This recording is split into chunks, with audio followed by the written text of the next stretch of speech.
Hi dear students, आप देख रहे हैं मेरा YouTube channel Swami Manoj chemistry. Class 11th state of matter में अभी तक डाल्टन्स पार्शियल प्रेशर लॉ पिछले लेक्चर में मैंने बताया था, डिस्कस किया था उसका, उस पर न्यूमेरिकल भी करवाए थे। आज हम बात करेंगे Graham's law of diffusion and effusion of gases. Diffusion और इफ्यूजन दोनों ही गैस की प्रॉपर्टी हैं जिन पे एक लॉ फॉलो होता है विच इज ग्राहम्स लॉ। उसका डिस्कस आज हम करेंगे।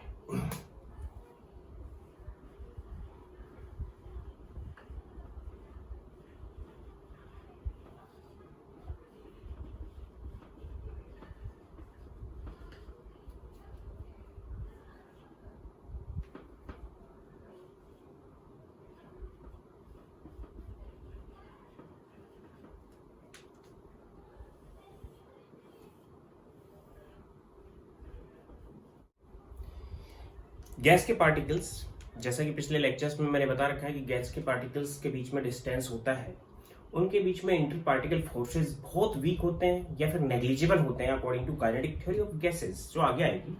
नेक्स्ट लेक्चर में बताऊंगा kinetic molecular theory of gases. Gas के पार्टिकल्स के बीच में डिस्टेंस होता है, गैस के पार्टिकल्स मूवमेंट में रहते हैं, लेकिन सभी पार्टिकल्स की वेलोसिटी सेम नहीं होती। सभी पार्टिकल्स की वेलोसिटी सेम नहीं होती है। तो पार्टिकल मूवमेंट में है, मूवमेंट में तो किसी भी टाइप का मोशन वो कर सकता है विच इज जेग टाइप मोशन। एक पार्टिकल ये है, एक पार्टिकल ये है, ये पार्टिकल इससे टकराएगा, टकरा के मुड़ जाएगा, ये भी चलने लगेगा। कोई भी पार्टिकल अपनी वेलोसिटी को ट्रांसफर कर सकता है दूसरे में, क्योंकि वेलोसिटी काइनेटिक एनर्जी पर डिपेंड कर रही है और काइनेटिक एनर्जी ट्रांसफरेबल है पार्टिकल्स के बीच में। यहाँ पे हम बात कर रहा हूँ डिफ्यूजन और फ्यूजन दोनों ही फिजिकल प्रॉपर्टी है। इसको हम एक बार डिस्कस कर लेते हैं। सबसे पहले मैं बात कर रहा हूँ डिफ्यूजन की। Diffusion it is intermixing of gases. ये गैसेस का इंटरमिक्सिंग है, या फिर हम कह सकते हैं कि गैसेस पार्टिकल्स की एक जगह कंसंट्रेशन अगर ज्यादा है और दूसरी जगह कम है तो गैस के पार्टिकल हायर कंसंट्रेशन से लो कंसंट्रेशन की तरफ मूव करके चले जाएंगे। Process called diffusion. Higher concentration से लो कंसंट्रेशन की तरफ गैसेस पार्टिकल का जो मूवमेंट है this is diffusion. Means movement of gaseous particles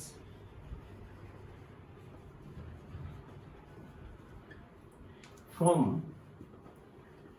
higher concentration to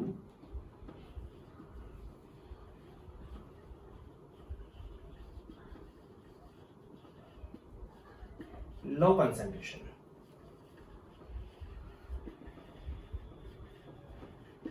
is called diffusion. For example, suppose करो कि आपके पास ये कंटेनर है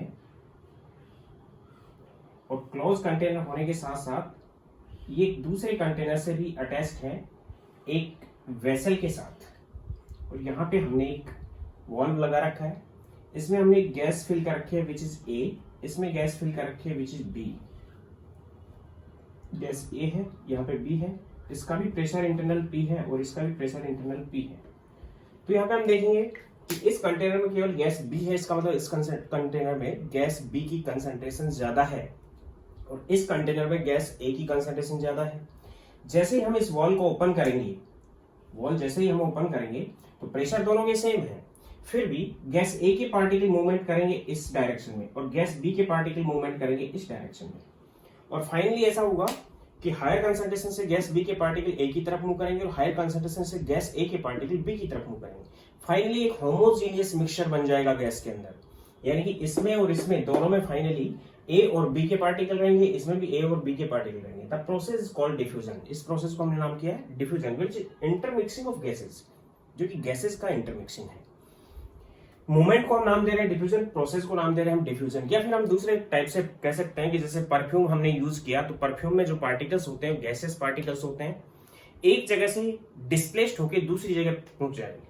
दूसरी जगह पहुंचने के बाद उनकी जो स्मेल आती है वो दूसरी डिस्टेंस पे आ जाती है, इसका मतलब वहां से माइग्रेट होकर वहां चले गए, विच इज डिफ्यूजन। प्रोसेस कौन सी है यहाँ पे? डिफ्यूजन। या फिर मैं कहूँ कि एक साइड में हमने अगरबत्ती या धूप बत्ती जला दी एक कमरे में, और उसी कमरे में कुछ टाइम बाद कंप्लीटली उस धूप बत्ती की जो स्मेल है या अगरबत्ती की जो स्मेल है वो कंप्लीटली मिक्स हो जाएगी। तो प्रोसेस कौन सी हुई? डिफ्यूजन। यानी कि प्रेशर दोनों साइड में सेम है, लेकिन फिर भी पार्टिकल की इंटरमिक्सिंग, जो गैसेस पार्टिकल की इंटरमिक्सिंग है, उसको हमने नाम दिया डिफ्यूजन। जैसे कि यहाँ पे मैंने बताया कि प्रेशर सेम होगा, उसके बाद भी गैसें आपस में मिक्सेबल होती हैं, गैसें मिक्स हो जाती हैं, और किस प्रोसेस से होती है, विच इज डिफ्यूजन। यानी डिफ्यूजन के अंदर इस गैस की भी कोई वेलोसिटी होगी और इस गैस की भी कोई वेलोसिटी होगी। मींस डिफ्यूजन में गैसेस पार्टिकल्स की वेलोसिटी होती है या उनकी डिफ्यूजन की रेट होती है। इसी टाइप से दूसरा प्रोसेस है इफ्यूजन, ये भी गैसेस पार्टिकल में होता है।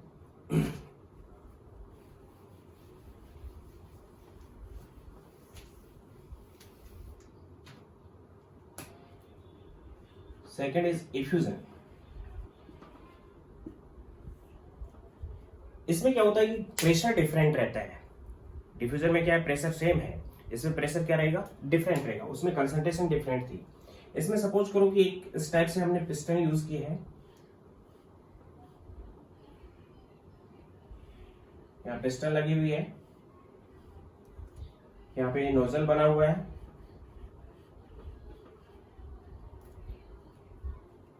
यहाँ पे गैस फिल कर रखी है हमने विच इज ए, बाहर की तरफ एयर है, एयर का जो प्रेशर है वो P है और गैस का प्रेशर है P1 है, और कंडीशन ये है कि P1 is greater than P।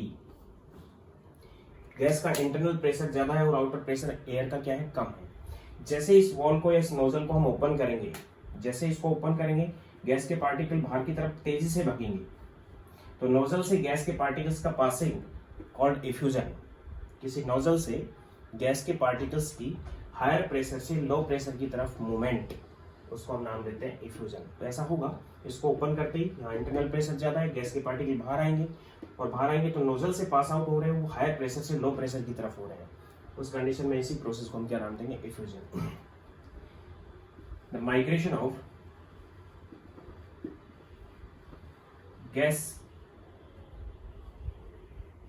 gaseous particle from higher pressure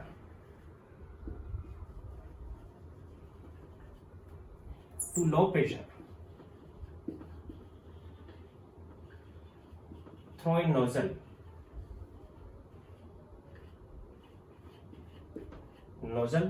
या फिर हॉल या फिर ओरफिस is called diffusion।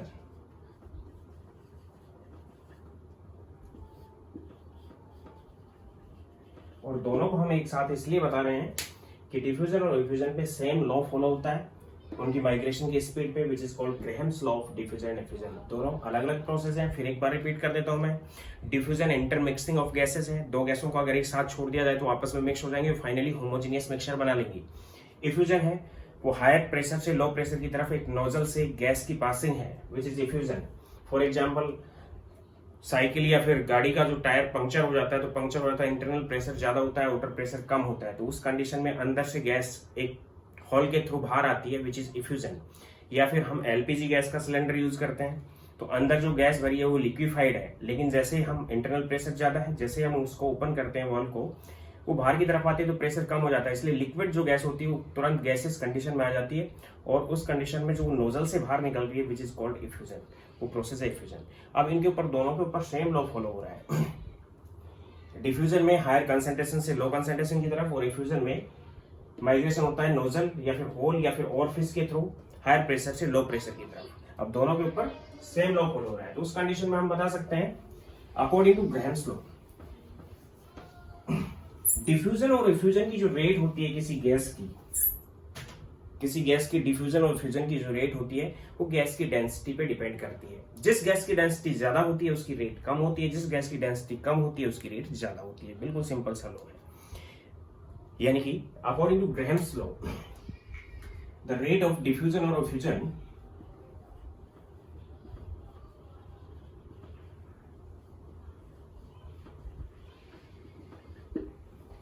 is inversely proportional to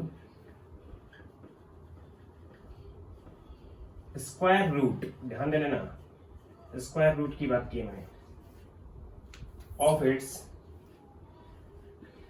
density. Density के स्क्वायर रूट के इनवर्सली प्रोपोर्शनल होती है कौन, रेट ऑफ डिफ्यूजन और effusion. Suppose that rate of diffusion और effusion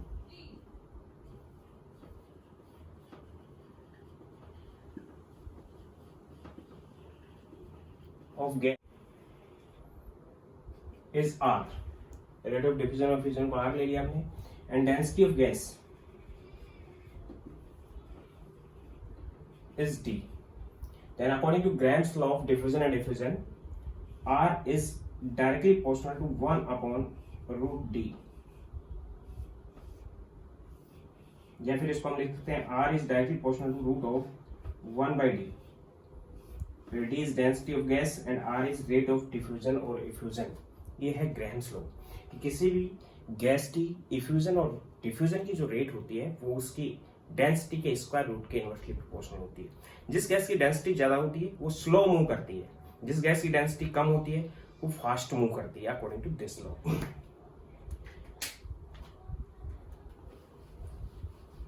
means Graham's law of of diffusion और फ्यूजन क्या है, R is directly proportional to 1 by D, where R is rate of diffusion or effusion।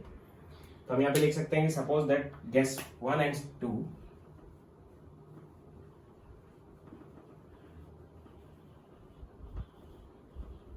दो गैसें हमारे पास, एक 1 है और एक 2 है। Rates are rates of diffusion और effusion are R1 and R2, and densities are D1 and D2 respectively। Then we can say that R1 is directly proportional to root of 1 by D1 according to Graham's law of diffusion and diffusion, and R2 is directly proportional to root of 1 by D2 according to law of diffusion and diffusion, Graham's law of diffusion and diffusion। दोनों का ratio ले लेंगे, then दोनों का ratio लेंगे तो आपके पास क्या जाएगा, R1 upon R2 which is equal to root of D2 upon D1। ध्यान दे लेना, ये नीचे था ऊपर चला जाएगा, ये ऊपर था सॉरी ये नीचे था, ये कहाँ पे रहेगा, नीचे ही रहेगा, और ये ऊपर नीचे था ऊपर चला जाएगा, तो R2 को नीचे लिखा है हमने और R1 को ऊपर। जो प्रोपोर्शनलिटी कांस्टेंट आएगा वो आपस में कैंसिल हो गई, तो आपके पास आ गया कि दोनों गैस की जो रेट होगी डिफ्यूजन और फ्यूजन की वो उनकी डेंसिटी के इनवर्सली प्रोपोर्शनल के रूट के इनवर्सली प्रोपोर्शनल होगी। तो यहाँ पे मैं लिख सकता हूँ वी नो दैट, ये कंडीशंस क्या है पहले ही बता रहा हूं मैं, बाकी कंडीशंस हम बाद में यूज करेंगे। in all similar conditions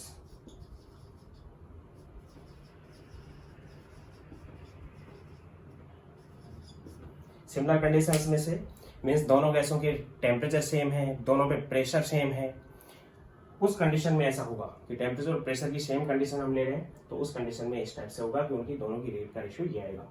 we know that molecular weight, किसी भी गैस का जो मोलिकुलर वेट होता है which is equal to 2 into vapor density,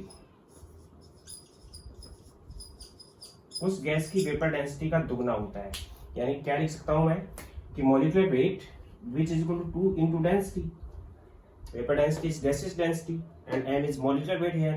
तो फर्स्ट गैस के लिए फॉर गैस फर्स्ट क्या लिख सकते हैं हम, m1 which is equal to 2 into d1, and for second gas m2 which is equal to 2 into d2। इसके बाद हम पुट कर सकते हैं कि d1 और d2 क्या है, तो d1 तो आ जाएगा m1 divide by 2 and d2 आ जाएगा आपके पास m2 divide by 2।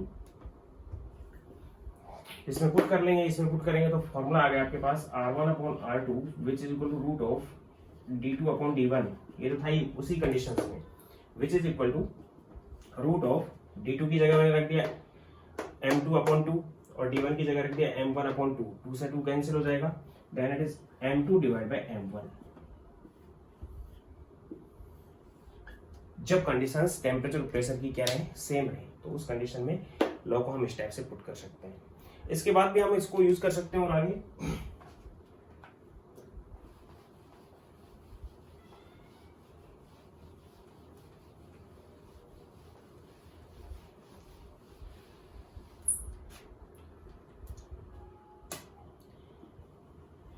Rate of diffusion और इफ्यूजन,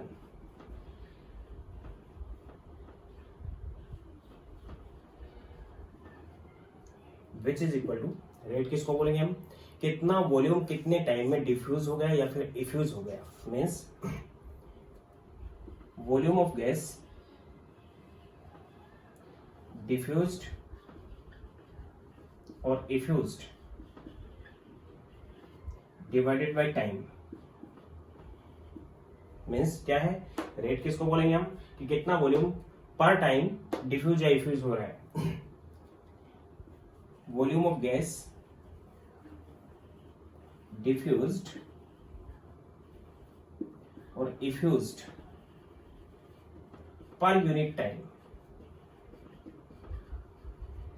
गैस फर्स्ट के लिए R1 तो क्या आ जाएगा, R1 is equal to volume of gas V1 upon time कितना लगा उसको T1, और गैस सेकंड के लिए R2 is equal to volume suppose करो V2 था, वो टाइम उसका कितना था T2, एंड 2 हम सेकंड गैस के लिए यूज कर रहे हैं, 1 हम फर्स्ट गैस के लिए यूज कर रहे हैं। तो उसके अकॉर्डिंग क्या लिख सकता हूं मैं कि R1 upon R2 which is equal to root of D2 upon D1 root of M2 upon M1 which is equal to R1 किसके इक्वल है, V1 upon T1, then V1 T2 upon V2 T1, V1 upon T1 and V2 upon T2 when temperature and pressure are same।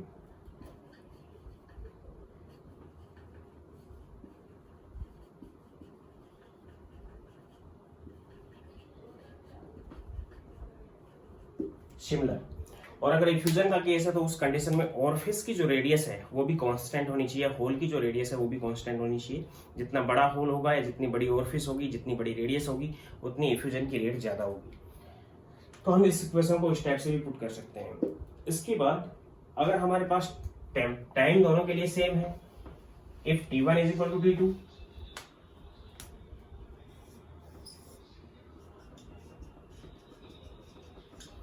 तो क्या आ जाएगा आपके पास formula R1 upon R2 which is equal to root of D2 upon D1 which is equal to root of M2 upon M1 which is equal to T1 और T2 equal हो गई तो V1 upon V2,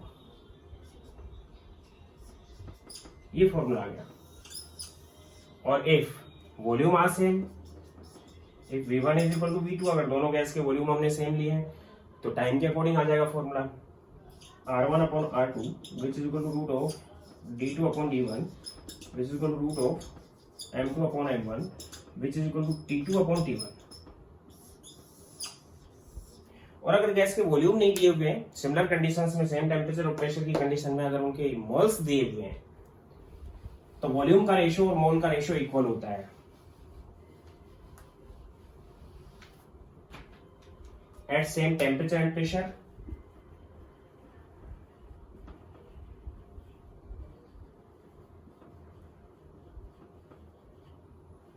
the volume ratio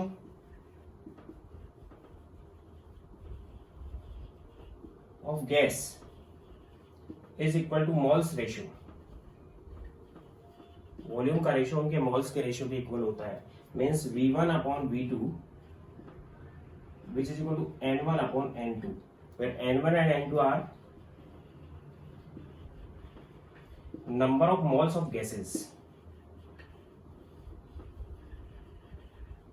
first and second respectively. तो इसकी जगह क्या put कर सकता हूं मैं, फॉर्मूला आपके पास आ जाएगा R1 upon R2 which is equal to root of M2 upon M1 which is equal to root of D2 upon D1 which is equal to V1 की जगह पुट कर दिया हमने N1 T2 divide by N2 T1। Volume के ratio की जगह हम moles का रेशियो यहाँ पे यूज कर सकते हैं। किन कंडीशंस में, अगर टेम्परेचर और प्रेशर की सेम कंडीशन है और ऑरिफिस फ्यूजन का ले रहे हैं तो ऑरिफिस की रेडियस भी कांस्टेंट होनी चाहिए। फॉर्मूला फाइनली ये है हमारे पास, अगर टेम्परेचर डिफरेंट है या प्रेशर डिफरेंट है उस कंडीशन में if pressure are P1 and P2 respectively and temperature similar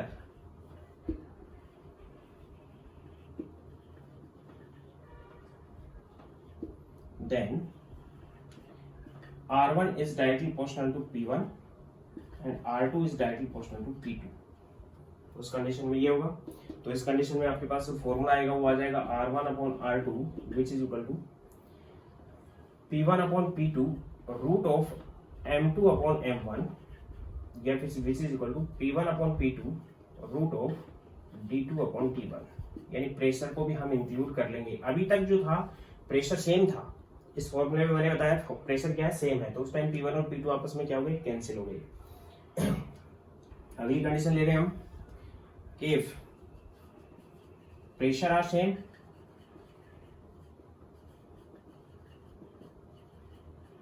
but temperature are different,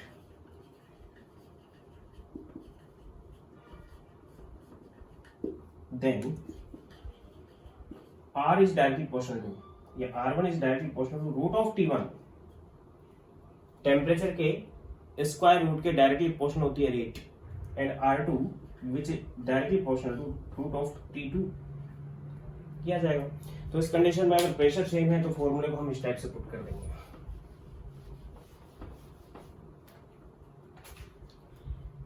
R1 upon R2 which is equal to root of M2 T1 divide by M1 T2।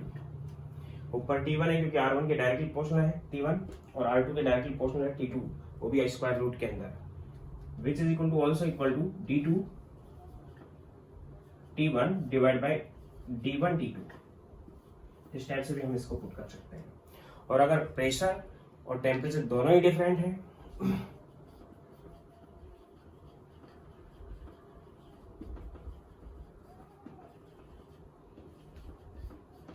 तो formula आ जाएगा R1 upon R2 which is equal to P1 upon P2 root of M2 T1 divide by M1 T2 which is equal to P1 upon P2 root of D2 T1 divide by D1 T2। इस type से हम इस फॉर्मूले को use करेंगे। तो ये था डिफ्यूजन और फ्यूजन। अगर डिफ्यूजन किसी एक पाइप के अंदर हो रहा है, किसी एक पाइप के अंदर हम डिफ्यूजन को देख रहे हैं कि एक गैस इधर से चल रही है उसकी साइड में चल रही है, तो डिफ्यूजन की रेट जो पाइप की लेंथ है उसके रेशियो पे डिपेंड करेगी। एक गैस इधर से इधर चल रही है, एक गैस इधर से इधर चल रही है एक ही पाइप में, तो जिसकी डिफ्यूजन की रेट ज्यादा है वो ज्यादा डिस्टेंस कवर करेगी और जिसकी डिफ्यूजन की रेट कम है वो कम डिस्टेंस कवर करेगी। तो उस कंडीशन में आपके पास फॉर्मूला आ जाएगा ये,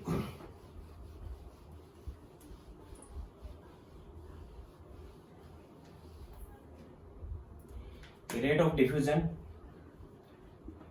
और इफ्यूजन, डिफ्यूजन की ही बात कर रहा हूं, इज डायरेक्टली प्रोपोर्शनल टू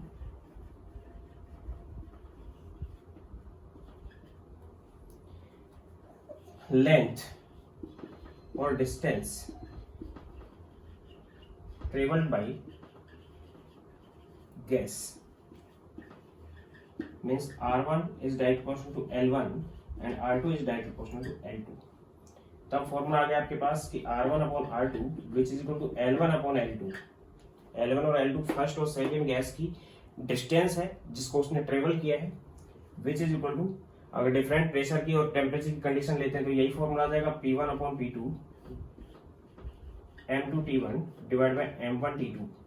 या फिर इसके आगे भी हम पुट कर सकते हैं उसको, जो आगे वाला डेंसिटी वाला वो भी पुट कर सकते हैं। अगर सिमिलर कंडीशन है टेम्परेचर की, टेम्परेचर कट हो जाएगा और प्रेशर की भी सिमिलर कंडीशन है तो प्रेशर से प्रेशर भी कट हो जाएगा। उस कंडीशन में R1 upon R2 which is equal to L1 upon L2 is equal to root of M2 upon M1। इस फॉर्मूले से हम निकाल सकते हैं। तो अब हम बात कर रहे हैं इसके न्यूमेरिकल पार्ट की, न्यूमेरिकल पार्ट में इसमें किस टाइप के क्वेश्चंस पूछे जाते हैं। ये था मैथमेटिकल पार्ट इसका। सिंपल सा तरीका है कि गैस के पार्टिकल मूवमेंट करते हैं, या तो वो डिफ्यूजन से वो करेंगे, इंटरमिक्सिंग करेंगे, या फिर वो इफ्यूजन करेंगे, तो उस कंडीशन में उनकी डेंसिटी पे डिपेंड करेगा। जिसकी डेंसिटी ज्यादा, जिसका मोलर मास ज्यादा वो स्लो चलेगा, जिसका मोलर मास कम है वो फास्ट चलेगा। सिंपल सा तरीका है। एक चीज और मैं बताता हूं यहाँ पे कि रेट ऑफ इफ्यूजन, वो डिफ्यूजन का केस था, इफ्यूजन की जो रेट होगी depends upon area of hole और nozzle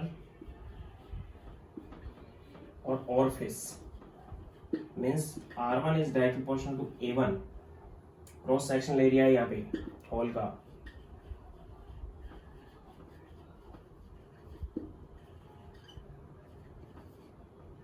of first gas, and R2 is directly proportional to A2. A2 is cross sectional area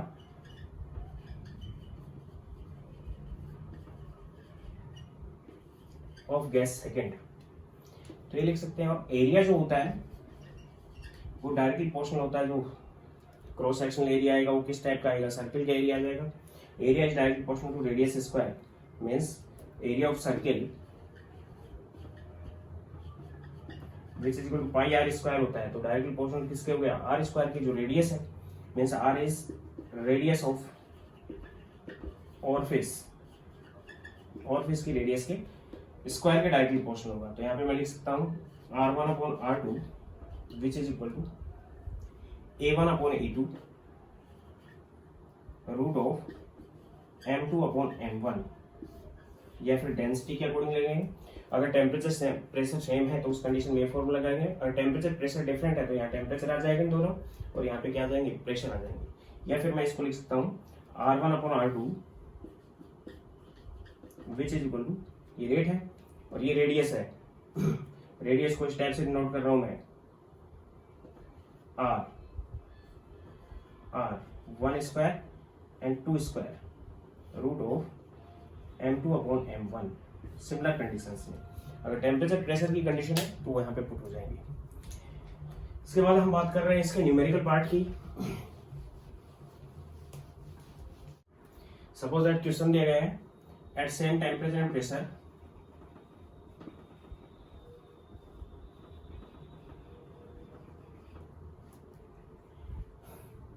sulfur dioxide diffused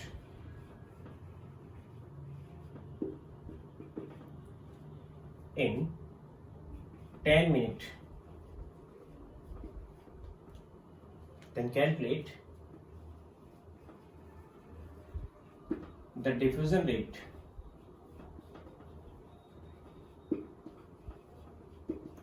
of helium, diffusion rate of same volume of helium,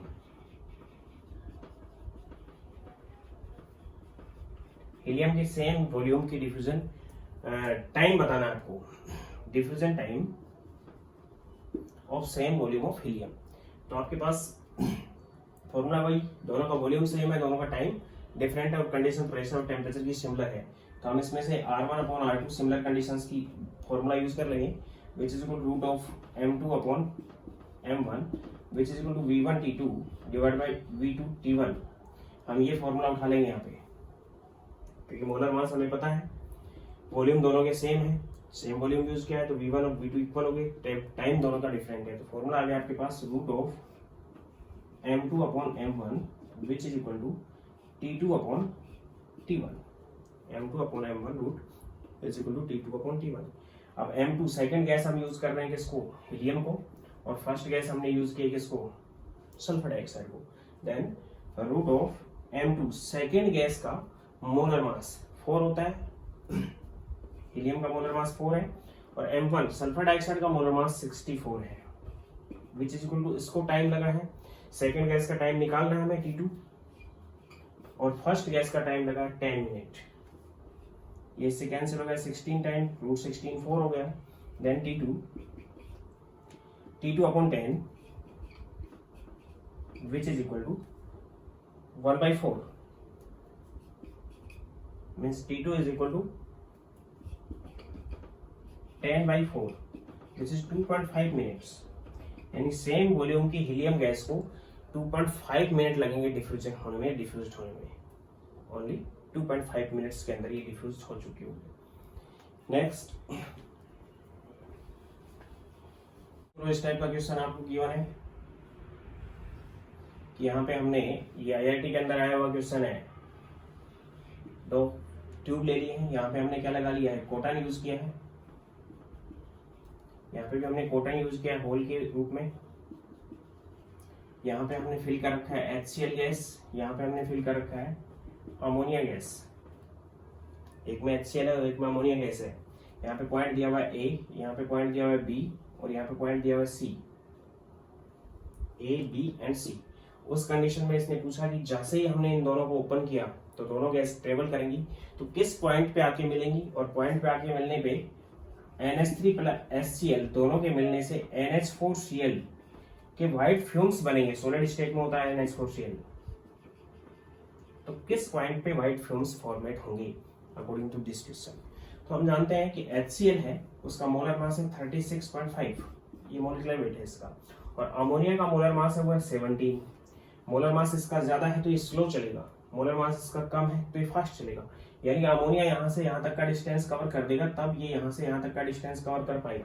यानी कि white fumes कौन से point पे बनेंगे, ए point पे white fumes बनेंगे।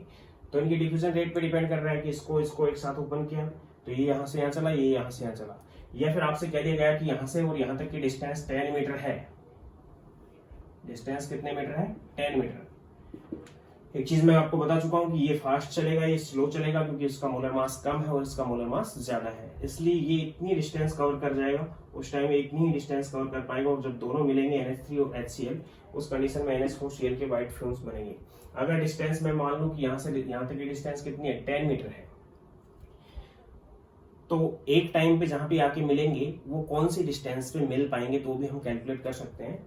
मैंने अभी बताया था आपको कि R1/R2 which is equal to L1/L2, similar conditions है, which is equal to root of M2/M1, ये कंडीशन है। तो लेंथ का रेशियो निकाल लेंगे हम, L1/L2 which is equal to root of M2 second gas इसको मान रहा हूं मैं, और फर्स्ट गैस इसको मान रहा हूं मैं। सेकेंड गैस ये तो M2 है इसका 36.5 डिवाइड बाई इसका है 17, इन दोनों का रेशियो ले लिया मैंने, तो रेशियो आ जाएगा इनका ये L1/L2 which is equal to root of 2.15 means L1/L2 which is equal to 2 का रूट आता है 1.14, यहाँ पे मैं लिख रहा हूँ अप्रोक्सीमेटली 1.44, अप्रोक्स लिख दिया मैंने, यानी कि दोनों का रेशियो क्या आ गया 1.44 means L1/L2 which is equal to 1.44 divided by 1, 1.44 divided by 1। अब रेशियो का सम क्या हो गया 1.44 plus 1 which is equal to 2.44, यानी कि ये डिस्टेंस कवर करेगा 1.44 किस में से, 2.44 में से, और ये डिस्टेंस कवर करेगा 1 किस में से, 2.44 में से। तो हम डिस्टेंस के अकॉर्डिंग मीटर में से निकाल देंगे इसको कि L1/L2, L1 और टोटल, यानी for gas first 1.44 divide by 2.44 multiply by 100 नहीं मल्टीप्लाई बाय 10, क्योंकि 10 मीटर को डिवाइड करना है 10 मीटर को, और for gas second 1 divide by 2.44 multiply by 10, तो ये तो आ गया 14.4 डिवाइड बाय 2.44, और ये आ गया 10 डिवाइड बाय 2.44। तो इसकी वैल्यू तो लगभग आ जाएगी, कितने मीटर कवर कर जाएगा ये, 10 मीटर का था, ये आ जाएगा 5.9 मीटर, और ये आ जाएगा 4.1 मीटर। यानी कि जब तक ये 5.9 मीटर कवर करके यहाँ से यहाँ तक आएगा, तब तक ये 4.1 मीटर कवर करके यहाँ पे आएगा। तो एक ऐसा पॉइंट है जहाँ पे आके मिलके अमोनियम क्लोराइड के व्हाइट फ्यूम्स देंगे। इसी टाइप से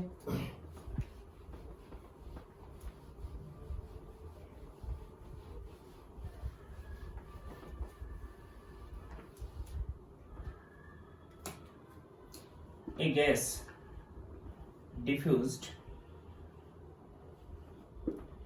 4 times faster than sulfur dioxide at all similar conditions,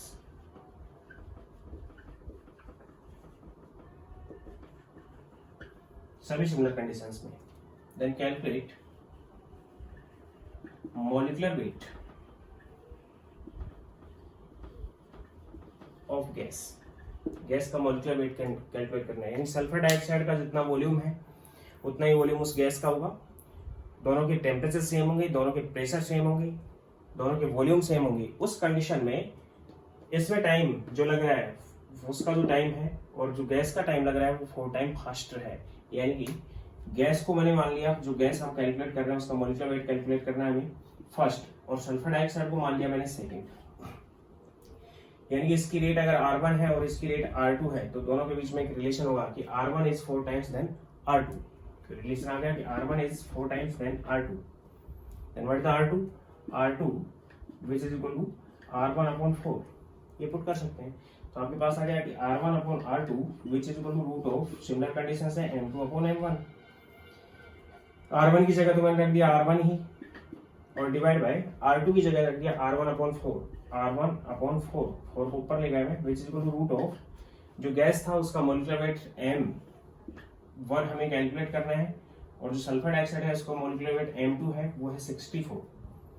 then M2 is 64 divide by M1 हमें कैलकुलेट करना है। तो R1 से R1 कैंसिल हो जाएगा, इसका अंडर रूट लेंगे तो अंडर रूट यहाँ पे 8 आ जाएगा, ये 4 है।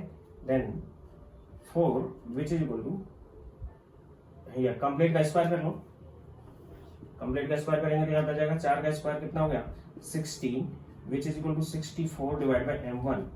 इससे 4 टाइम कैंसिल हो गया। Then M1 is equal to 4, यानी कि M1 4 होगा तो गैस हो गई हीलियम। गैस कौन सी हो जाएगी? हीलियम। इस टाइप से हम कंडीशनल क्वेश्चंस को सॉल्व कर लेते हैं। बाकी क्वेश्चन कर लेना, समझ में आ गया होगा। लाइक करें, सब्सक्राइब करें, शेयर करें। Thank you.